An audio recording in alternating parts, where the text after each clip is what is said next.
Should states foot the bill for rail expansion? Join You Can't Make This Shit Up as we dissect Florida's funding fight with Brightline and explore the future of transportation infrastructure.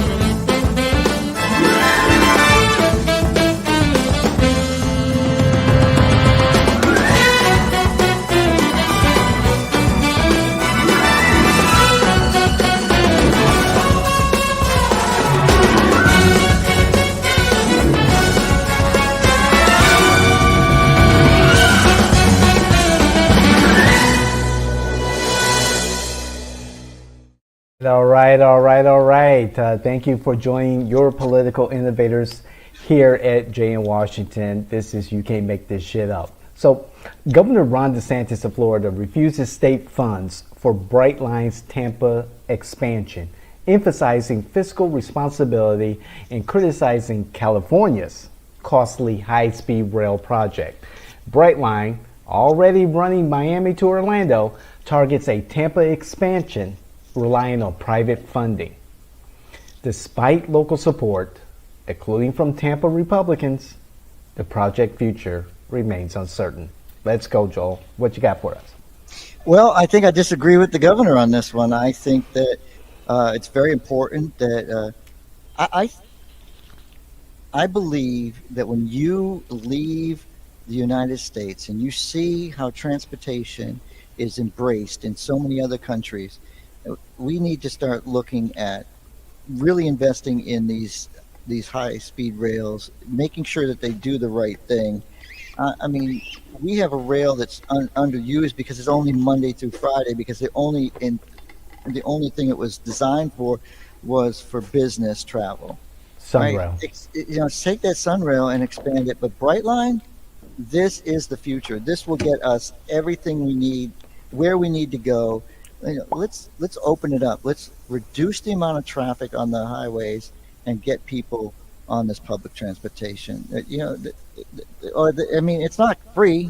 It's costing some money, but this is a great building block. This song sounds very familiar. Didn't Rick Scott, when he was governor, say no to any type of federal funding to introduce and expand high-speed rail here in Florida? And it just sounds like a familiar story. The governor saying, no, we're not going to be involved in this. And again, this is one of my favorite sayings. I get it about the funding moving forward. And you bring up Sunrail. Governor DeSantis has already stated to the counties that have Sunrail from, I believe, Volusia into Osceola County, including Seminole, Orange County. Hey, the funding's it's going to be cut off soon. You guys got to pick up the bill. So I know that Brightline is privately financed. I know that the I-4 corridor, the I-4 highway, the government is making space for Brightline to go down the middle of I-4 or alongside I-4. However, I like to see the high-speed rail, but it looks like this is, if Governor DeSantis has his way, this is going to be completely financed by Brightline or have some assistance from grants from the federal government. There's a lot that goes into this, David, but he needs to be this economic stimulus, by investing in transportation infrastructure. It often stimulates the economic growth because it creates those jobs during the construction and supporting that local business along the route. The expansion of Brightline, it could provide a boost to the economy of the Orlando-Tampa region by increasing accessibility and it just facilitates the tourism and the business travel. And that's where we get our tax dollars from. Is that travel? Is that that tourist dollar, right? you know, with the government working in this, it would be environmental. It would have environmental benefits. Inner city rail can help reduce the carbon emissions by providing an alternative to driving or flying. Traffic relief. The Orlando Tampa corridor is like totally congested all the time. Have you ever gone past?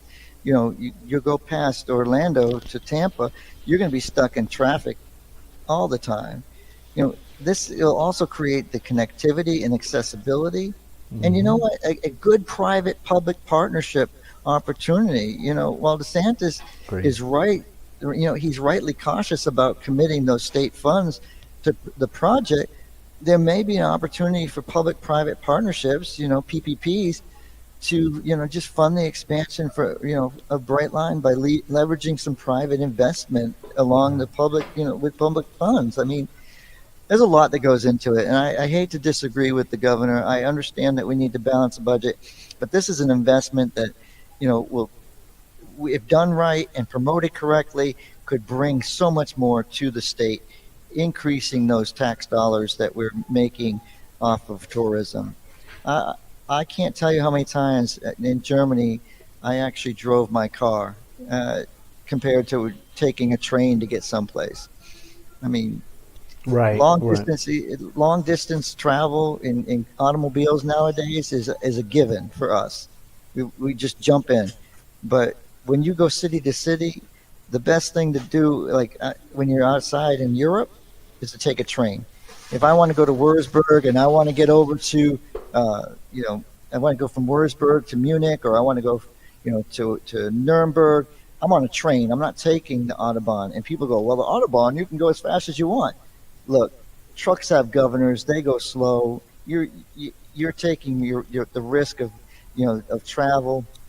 I mean, people don't travel that way in Europe. That's why they can go that fast on the Autobahn, because they're taking the train. Right. So, I think if the governor get off his ass and get on a train once in a while, and maybe take public transportation, he'd actually know that it's actually an investment worth. We're not going to make money off it, but it's an investment worth, getting people involved.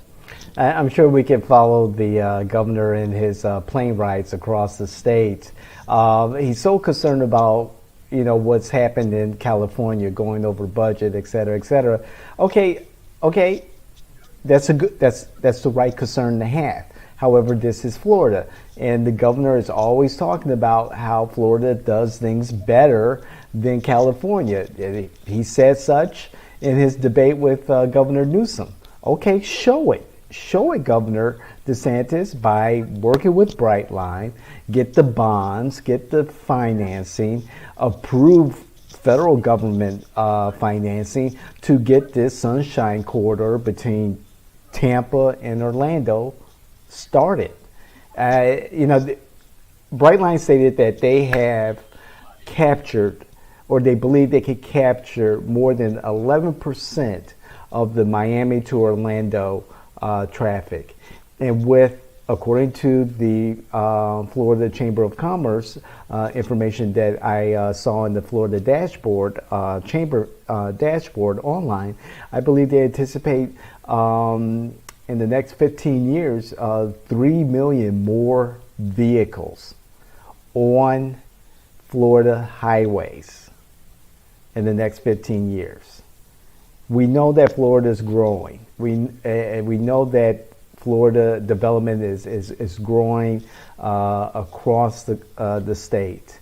We anticipate more and more individuals becoming residents here in Florida. Having a dedicated high-speed corridor between Tampa and Orlando to Miami makes good business sense. And it's disappointing to see Governor DeSantis following the same footsteps as Governor Rick Scott, and saying, hey, we're just not going to get involved in bringing those necessary funds to make this happen. It's done so well as far as readership. Right, I'm not sorry, not readership, ridership.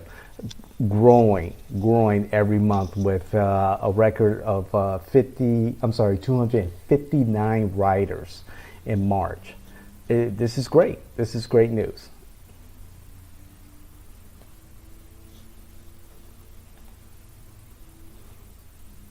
This is my final words. This is an investment that we can't delay on. So I disagree with the governor on this one. I did agree with Rick Scott. We do not need to take federal dollars that will eventually end up, having to be paid back anyways. But right now, we need to start budgeting this. We need to start looking forward, not backwards. And that's all I can say. Let's share. Let's make sure that people are getting on our social when they can. We are your political innovators, like David says. Bring your facts, not your feelings. We don't care about your feelings. I'd just like to say that we have a golden opportunity, and again, Governor DeSantis, if you believe that Florida is better than California, show it. Do it bigger. Do it better. That's all I have to say, and I appreciate it. Joel appreciates it. We appreciate it as your political innovators being a part of our community, and we'd love to hear what you have to say. Please let us know. We love to respond. We love to engage and continue the conversation. Let's be tactful. Let's be respectful. Let's have that conversation. We're your political innovators here at Jay in Washington. This is You Can't Make This Shit Up.